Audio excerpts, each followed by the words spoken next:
Что-то сыпется. 12-летняя Тася Федяева находилась в той комнате, где рухнула часть потолка. Ее спасло только то, что она лежала на несколько сантиметров дальше от места обрушения. Лежала, смотрела телефон. Я услышала, что начало сыпаться. В итоге сразу же оно обрушилось прямо передо мной. Я испугалась, главное, что меня не придавило. Потому что после того, как он упал, моя старшая сестра еще боялась ходить по дому, а потом еще и я. Но после того, как это обрушилось, там, где протекает, я хожу аккуратно. Проблема усугубилась после сильных ливневых дождей, которые прошли в Якутске 2 августа. Даже в раковине бежит. Весь дом начал протекать через крышу. Кастрюли наполнились моментально.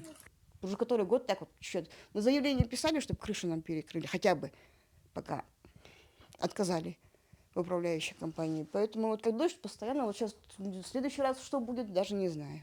Многодетная семья Федяевых живет в этом доме около 15 лет и старается всячески поддерживать жилищные условия. Но усилия хозяев оказались недостаточны перед обветшалым потолком.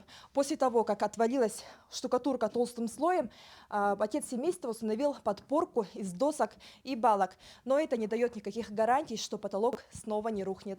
Первый раз инцидент произошел 12 января этого года. Тогда посыпалась большая часть потолка. Глава семейства Леонид Александрович за свой счет соорудил поддерживающую конструкцию. Маневренный фонд, как они нам предлагали, когда вот это вот, мы не хотим никак, потому что время, то постоянно.